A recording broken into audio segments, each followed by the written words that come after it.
ایک شہنشاہ جب دنیا فتح کرنے کے ارادے سے نکلا تو اس کا گزر افریقہ کی ایک ایسی بستی سے ہوا جو دنیا کے ہنگاموں سے دور اور بڑی پرسکون تھی۔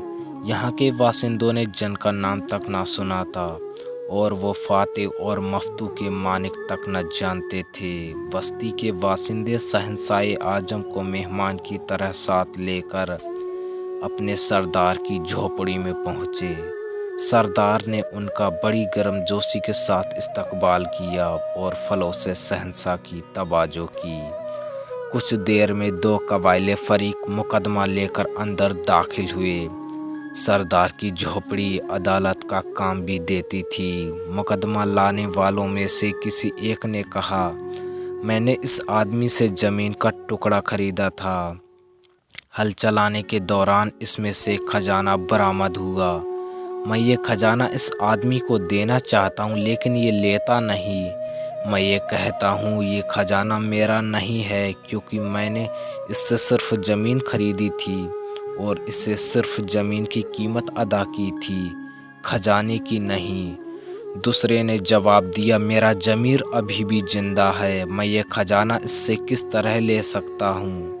میں نے تو اس کے ہاتھ زمین فروخت کی تھی، اب اس میں سے جو کچھ بھی برآمد ہوگا یہ اس کی قسمت اور یہی اس کا مالک ہے۔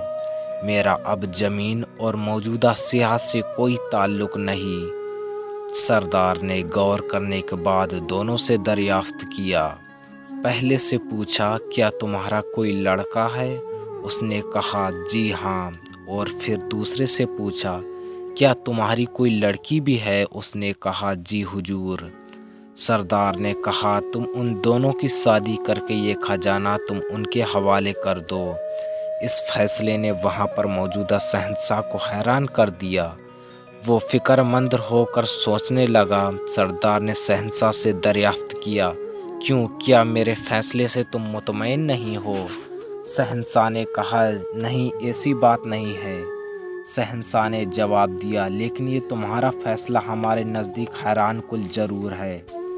سردار نے سوال کیا، اگر یہ مقدمہ آپ کے روبرو پیش ہوتا تو آپ کیا فیصلہ سناتے؟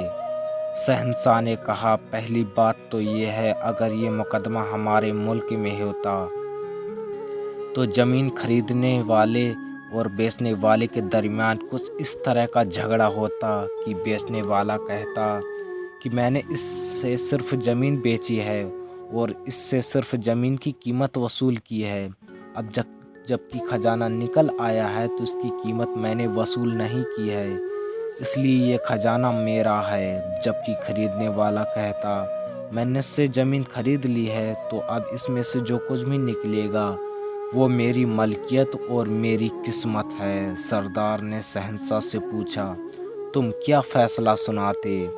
شہنشاہ نے اس کے ذہن میں موجودہ سوچ کے مطابق فوراً جواب دیا، ہم فریقین کو حراست میں لے لیتے اور خزانہ حکومت کی ملکیت قرار دے کر شاہی خاندان میں داخل کر دیا جاتا۔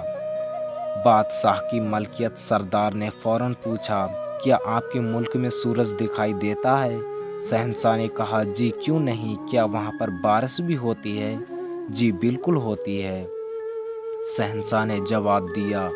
سردار بولا، بہت خوب، لیکن ایک بات اور بتائے، کیا آپ کے یہاں جانور بھی پائے جاتے ہیں جو گھاس اور چارہ کھاتے ہیں؟ جی ہاں، ایسے بے شمار جانور ہمارے یہاں پائے جاتے ہیں۔ اوہ خوب، اب سمجھا۔ سردار نے یوں گردن ہلائی جیسے کوئی مشکل ترین بات اس کے سمجھ میں آ گئی ہو۔ تو اس ناانصافی کی سرزمین پر انہی جانوروں کے طفیل سورج روشنی دے رہا ہے اور بارش کھیتوں کو سیراب کر رہی ہے۔ میرے محترم عزیز دوستو، حاصل سبق یہ ہے کہ آج کل کے دور میں ہمارے جس طرح گناہ ہے، ہمارے جو حالات ہیں اور ہمارے یہاں جو ماحول ہے، کہ اللہ پاک اور نبی کریم صلی اللہ علیہ وآلہ وسلم کے طفیل کہ اللہ پاک کا ہم پہ کوئی عذاب نہیں آتا، ورنہ ہم لوگ عذاب کے بالکل مستحق ہیں۔ پچھلی قوموں میں صرف ایک گناہ پایا جاتا تھا اور ان پر اللہ کا عذاب آ جاتا تھا، لیکن اس امت میں سب قوموں کے تمام گناہ پائے جاتے ہیں، مگر صرف اور صرف نبی پاک محمد صلی اللہ علیہ وسلم کی امت ہونے کے طفیل کہ اللہ پاک کا ہم پر کوئی عذاب نہیں آتا۔ اللہ پاک ہم سب کو سمجھنے اور نیک اعمال کرنے کی توفیق عطا فرمائے، آمین یا رب العالمین۔